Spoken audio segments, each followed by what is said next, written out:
नमस्कार साथियों, CBBCL ITI गुरु में आप सभी का स्वागत है।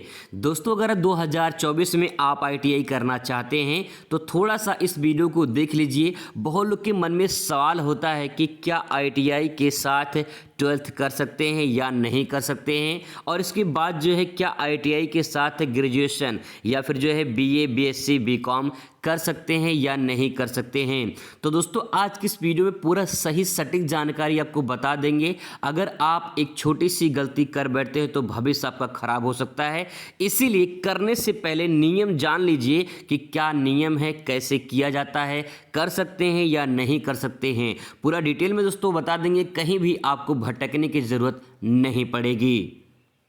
साथ में आपको ये भी बता देंगे कि अगर आप जो है भविष्य में जो ITI के साथ 12th करना चाहते हैं तो उसका क्या प्रोसेस है, कैसे कर सकते हैं, वो भी आपको बता देते हैं। और अगर आप कर चुके हैं ITI के साथ 12th या फिर ग्रेजुएशन कर चुके हैं तो उसका आप समस्या का जो है समाधान क्या है, सब कुछ आप समझ लीजिए। तो पहले दोस्तों आपको ये बताते हैं कि जो है ITI के साथ 12th कर सकते हैं या नहीं। तो मैं अगर आपको एक लाइन में बताऊं तो आप ITI के साथ 12th या फिर ITI के साथ ग्रेजुएशन बिल्कुल कर सकते हैं, कोई दिक्कत नहीं है, कर सकते हैं। लेकिन लग गया है दोस्तों, यहाँ पे ध्यान रखेंगे, जब किसी शब्द के आगे लेकिन लग जाता है तो पीछे की वैल्यू खत्म हो जाती है। ठीक है, तो अब आगे क्या है इसको समझना जरूरी है। आप कर सकते हैं, कोई दिक्कत नहीं है, लेकिन ये है, एक एक करके समझते हैं। लेकिन आप रेगुलर नहीं कर सकते हैं। ठीक है, रेगुलर नहीं कर सकते हैं मतलब ये है कि अगर आप ITI साथ में कर रहे हैं और 12th कर रहे हैं, दोनों रेगुलर है, तो आप नहीं कर सकते हैं। अगर कर लेते हैं तो भविष्य में आपको दिक्कत होगी। कहाँ दिक्कत होगी वो भी मैं आपको बता रहा हूँ। सबसे पहले आपको ध्यान में रखना है कि रेगुलर कोर्स आप नहीं कर सकते हैं, चाहे आप ग्रेजुएशन करें या फिर 12th करें ITI के साथ, रेगुलर नहीं कर सकते हैं। अब कैसे करेंगे उसको समझ लीजिए। अब दोस्तों, मैं एक एक करके आपको यहाँ पे अच्छे से समझाने की कोशिश कर रहा हूँ। देखिए, ITI के साथ अगर आप 12th करना चाहते हैं तो आपको दो प्रोसेस है। पहला तो ये है कि आप जो है NIS बोर्ड से कर सकते हैं, NIOS बोर्ड से कर सकते हैं। और इसी का पूरा नाम यहाँ पे देखिए लिखा गया है, national institute of open schooling. यानी आप ओपन स्कूलिंग से जो है 12th कर सकते हैं ITI के साथ, कोई दिक्कत नहीं है। फिर भविष्य में आप कहीं भी, चाहे गवर्नमेंट में, प्राइवेट में, कहीं भी दोनों सर्टिफिकेट लगाएंगे तो आपका जो है वो सही माना जाएगा, गलत नहीं होगा। यहाँ से जो है ओपन स्कूल से ITI के साथ 12th कर सकते हैं। या दूसरा तरीका ये है कि आप ITI रेगुलर नाम लिखा लीजिए, ठीक है, और 12th जो है प्राइवेट कॉलेज से कर लीजिए। जैसे आपके एरिया में जो है सरकारी कॉलेज होते हैं, प्राइवेट कॉलेज होते हैं इंटर का, ठीक है, वहीं पे आपको पता लगाना होगा कि जो है क्या वहाँ पे प्राइवेट है या नहीं है। जहाँ पे होगा वहाँ से आप कर लीजिए तो आपको कोई भविष्य में दिक्कत नहीं होगा। एक अगर प्राइवेट रहेगा, प्राइवेट में वो भी 12th होना चाहिए, ITI प्राइवेट नहीं होता है, तो इस बात को ध्यान रखेंगे। इस प्रकार से आप जो है ITI के साथ 12th कर सकते हैं, भविष्य में आपको कोई दिक्कत नहीं होगा। ऐसे ही दोस्तों बात करते हैं ग्रेजुएशन की। तो अगर ITI के साथ आप ग्रेजुएशन करना चाहते हैं, नहीं BA BSc BCom या फिर अन्य कोई कोर्स करना चाहते हैं, तो आपको देखिए यहाँ पे जो है जो उत्तर प्रदेश राष्ट्रीय टंडन मुक्त विश्वविद्यालय से जो है आप BA BSc कर सकते हैं ITI के साथ। बस आपको पेपर देना होता है, ठीक है, सिर्फ आप नाम लिखा देंगे। पेपर जो है जब टाइम टेबल इसका आएगा, एग्ज़ाम का डेट आएगा, आपको सिर्फ पेपर देना होता है और दोनों सर्टिफिकेट वैलिड होगा, आप कहीं भी इसको लगा सकते हैं।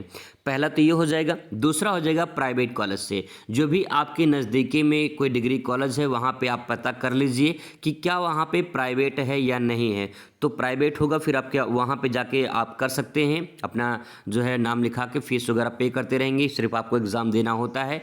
यहाँ पे आप इस प्रकार से कर सकते हैं, आपको भविष्य में कोई दिक्कत नहीं होगा। लेकिन दोस्तों, अगर आप रेगुलर कर लेते हैं दोनों कोर्स तो भविष्य में आपको दिक्कत हो सकती है। इसीलिए आप अगर इस तरीकों को अपनाएंगे तो आपको भविष्य में दिक्कत नहीं होगी। अब अगर बहुत लोग के मन में सवाल ये है कि कर चुके हैं तो फिर क्या करें, ठीक है। उससे पहले आपको एक बात और बता दें, जैसे लोग को सेशन से लेकर दिक्कत होती है, डाउट होता है। जैसे मान लीजिए कोई लड़का या लड़की है, मतलब कोई भी स्टूडेंट जो है वो 12th पास 2024 में हो चुका है। जैसे मैं अगर बात करूँ यूपी में रिजल्ट आने वाला है, लास्ट वीक में अप्रैल के आ जाएगा। और वहीं बात करें जैसे कि अगर 2024 में पास हो चुके हैं तो फिर आप ITI कर सकते हैं, कोई दिक्कत नहीं होगा। लेकिन अगर आपका 12th 2025 में कंप्लीट हो रहा है तो फिर आप ITI नहीं कर सकते हैं। और अगर रेगुलर करते हैं तो भविष्य में आपको दिक्कत हो सकती है। दिक्कत कहाँ होगी ये भी समझ लीजिए।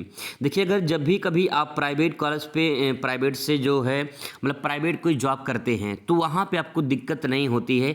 चाहे आप किसी भी कंपनी में जॉब करें, किसी भी जगह पे काम करें, कोई भी दिक्कत नहीं होगा। दिक्कत तब होगी जब गवर्नमेंट में जो है जब कभी आपकी जॉब लग जाएगी तब, ठीक है। देखिए कैसे जाँच होता है, इसमें जाँच होता है, वेरिफिकेशन होता है। जैसे मान लीजिए आपने ITI किया है, ठीक है, आपने 12th किया है, इसके बाद जो है आपने साथ में ITI भी कर रखा है। तो अब यहाँ पे क्या होगा कि आपने ITI में भी 12th का जो हाई स्कूल की डिग्री लगाया होगा और 12th में भी हाई स्कूल की आपने सर्टिफिकेट लगाया होगा, आधार कार्ड भी सेम लगाया होगा आपने, ठीक है। तो जब इसकी जांच होगी तो जांच में वेरिफिकेशन में आपका जो है आ जाता है और वहाँ पे आप फंसने के चांस रहते हैं। अगर मान लेते हैं कि जांच आपकी बैठती है और उसके बाद जो है आपका नाम नहीं आता कि आपने 2 डिग्री साथ नहीं किया है, तो तीसरा कोई जो पार्टी वाला होता है जिसको पता होता है कि आपने ITI के साथ 12th भी एक साथ कर रखा है, अगर वो किसी से शिकायत कर दिया तो फिर से आपकी जांच हो सकती है और आप खतरे में पड़ सकते हैं। यहाँ पे मान लेते हैं कि अगर कोई नहीं बताया, फिर भविष्य में आपको कोई दिक्कत नहीं हुआ तो आपका काम हो जाएगा, चलता रहेगा, कोई दिक्कत नहीं होगी। जब ज़्यादा वेरिफिकेशन होता है, जांच होती है, तब समस्या होती है। बहुत लोग के मन में सवाल ये भी होता है कि बहुत लोग कर चुके हैं, हाँ मैं भी जानता हूँ, बहुत लोग किए हैं, सभी जानते हैं, बहुत लोग किए हैं और रेगुलर किए हैं, साथ में किए हैं, ठीक है। तो अब भविष्य में उनके साथ दिक्कत होगी या नहीं होगी या हो रही होगी, तो वो भी जानते होंगे कि उनके साथ दिक्कत होती होगी कि नहीं दिक्कत होती होगी, ठीक है। लेकिन आप सही तरीके से कर लेंगे तो ज़्यादा बेहतर रहेगा। अगर आप जो है एक साथ कर लेते हैं, प्राइवेट करते हैं, तो आपको ज़्यादा दिक्कत नहीं होगी। ऐसी अगर बात करें ग्रेजुएशन में, जैसे मान लीजिए 2024 में जो है आपका जुलाई में मान लीजिए आपका एग्ज़ाम हो जाएगा, तो आप ITI कर सकते हैं, क्योंकि जो है ITI के जो सेशन चलता है वो अगस्त से चलता है, ठीक है। और अगर आपका 2025 में जो है मतलब यहाँ पे BA होना चाहिए, BA 2025 में कंप्लीट हो रहा है, तो आप जो है ITI नहीं कर सकते हैं। फिर वही करने के लिए आपको प्राइवेट या फिर जो है मुक्त विश्वविद्यालय से करना होगा। दोस्तों ये पूरा प्रोसेस है जो मैंने आपको बताया है। अगर फिर भी आपके मन में कोई डाउट है तो आप जो है कमेंट कर सकते हैं, आपका जवाब दिया जाएगा। बिल्कुल सही जानकारी आपको इस चैनल पर मिलती रहेगी। मिलते हैं नेक्स्ट वीडियो में। Thanks for watching.